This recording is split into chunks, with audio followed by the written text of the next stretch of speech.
जय श्री राधे कृष्णा। साथियों, आप सभी से एक छोटा सा विनती है। साथियों, वीडियो को एक लाइक, कमेंट और कर्म योग कहानियां चैनल को सब्सक्राइब कर लेना ताकि आप सभी को मेरा वीडियो मिल सके। तो चलिए वीडियो को आरंभ करता है। दोस्तों, आज हम एक ऐसे सवाल का जवाब खोजने जा रहे हैं जिसने इंसान को जन्म जन्मांतरों से उलझन में डाल रखा है। मृत्यु के बाद आत्मा भोजन करती है या नहीं? आत्मा की यात्रा कैसी होती है? और कर्मों का पारिणामिक फल कब मिलता है? इन सवालों के जवाब केवल दर्शन नहीं बल्कि जीवन की सबसे बड़ी सच्चाई है। इस वीडियो को अंत तक जरूर देखना, क्योंकि आखिरी में मैं आपको एक ऐसा रहस्य बताऊंगा जो आपकी मृत्यु का डर हमेशा के लिए खत्म कर देगा। 1. मृत्यु के क्षण में आत्मा के साथ क्या होता है? मृत्यु को हम अंत मानते हैं, परंतु गीता कहती है, न जायते म्रियते वा कदाचिन। आत्मा न जन्म लेती है न मरती है। मृत्यु के क्षण में केवल एक चीज होती है, शरीर से आत्मा का अलग होना। यह प्रक्रिया इतनी हल्की और सूक्ष्म होती है कि अगर आत्मा सत्व गुण में है तो उसे ऐसा लगता है जैसे नींद से उठकर अगले कमरे में चली गई हो। पर यदि मन भारी है, इच्छाएं ज्यादा हैं, तो यह प्रक्रिया मुश्किल महसूस होती है। यही कारण है कि कई आत्माएं मृत्यु के बाद कई दिनों तक अपने ही घर में भटकती हैं। 2. क्या आत्मा को भूख लगती है? अब मुख्य प्रश्न, क्या आत्मा भोजन खाती है? सीधे शब्दों में जवाब नहीं, क्योंकि भोजन शरीर का पोषण करता है और मृत्यु के बाद शरीर ही नहीं रहता। लेकिन बात यहां खत्म नहीं होती, क्योंकि आत्मा को एक और प्रकार की भूख लगती है। तृप्ति की भूख, शांति की भूख, कर्मों से मुक्ति की भूख। यानी आत्मा भोजन नहीं खाती बल्कि ऊर्जा, संकल्प और शुभकामनाएं ग्रहण करती है। 3. फिर श्राद्ध और पिंडदान क्यों किया जाता है? बहुत लोग कहते हैं, अगर आत्मा खाती ही नहीं तो श्राद्ध का भोजन किसके लिए होता है? यह समझना बहुत जरूरी है। सनातन धर्म कहता है, श्राद्ध का भोजन आत्मा के लिए भौतिक भोजन नहीं बल्कि आत्मीय तृप्ति का माध्यम है। यानी पिंडदान का असली अर्थ है आत्मा को प्रेम देना, आत्मा को संकल्प देना, आत्मा को आगे की यात्रा के लिए आशीर्वाद देना और आत्मा को परिवार की ओर से मैं तुझसे मुक्त करता हूं संदेश देना।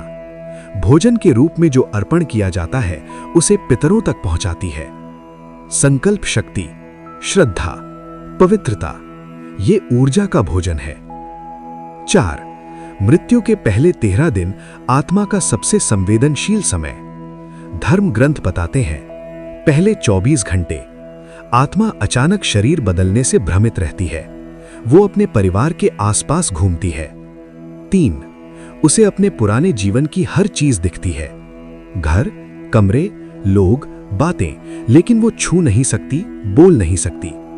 10 दिन धीरे धीरे आत्मा को समझ आता है कि वो अब इस दुनिया का हिस्सा नहीं है। इसीलिए 10 दिन का कर्म होता है ताकि परिवार आत्मा को आगे बढ़ने का संदेश दे सके। 13वां दिन ये आत्मा की विदाई का दिन होता है। इसी दिन आत्मा अपने नए लोक की यात्रा शुरू करती है। यही कारण है कि पूर्वजों ने 13 दिनों को आत्मिक परिवर्तन का समय बताया। 5. आत्मा की 14वें दिन से शुरू होने वाली यात्रा। अब आता है सबसे रहस्यमय हिस्सा। 14वें दिन आत्मा अपने कर्मों के अनुसार ऊपर या नीचे की यात्रा शुरू करती है।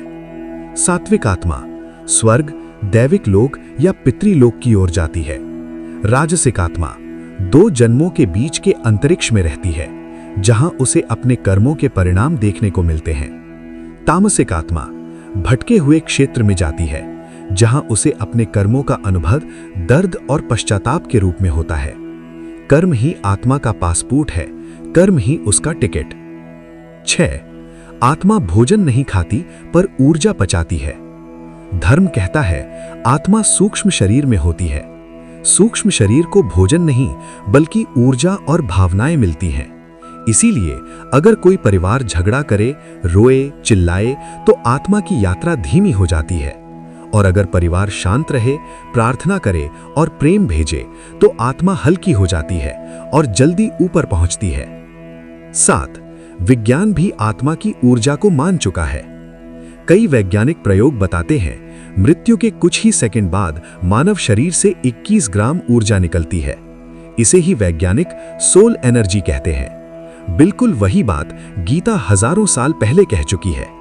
आत्मा नष्ट नहीं होती, केवल शरीर बदलती है। 8. अंतिम रहस्य, मृत्यु का डर क्यों खत्म हो जाता है। अब वो बात जो इस वीडियो का सबसे बड़ा सत्य है। आत्मा के लिए मृत्यु भोजन की भूख समाप्त करती है, लेकिन दिव्य ज्ञान की भूख खोल देती है। जब आत्मा शरीर से मुक्त होती है, उसे दो बातें समझ आती हैं। शरीर सिर्फ एक कपड़ा था, जीवन केवल कर्मों का खेल था। और जो व्यक्ति अपने जीवन में अच्छे कर्म करता है, कर्तव्य निभाता है और किसी को दुख नहीं देता, उसके लिए मृत्यु दर्दनाक पल नहीं, बल्कि नई रोशनी में कदम रखने का दरवाजा बन जाती है। उपसंहार, आउटरो। दोस्तों, आत्मा भोजन नहीं खाती, लेकिन आपके द्वारा भेजा गया प्रेम, दुआ, शांति और शुभकामनाओं का ऊर्जा भोजन जरूर पाती है। इसलिए अगर आपने किसी प्रिय को खोया है तो उसे रोकर नहीं, प्रार्थना करके विदा करो, क्योंकि वही आपकी आखिरी भेंट है। मेरे प्यारे साथियों, अगर इस ज्ञान ने आपके मन से मृत्यु का डर थोड़ा भी हटाया हो तो वीडियो को लाइक करो, कमेंट में लिखो शांति ही आत्मा का भोजन है। और हाँ, ऐसी ही गहरी बातों के लिए कर्म योग कहानियां चैनल को सब्सक्राइब जरूर कर लेना। मिलते हैं और एक नया वीडियो में। जय श्री राधे कृष्णा।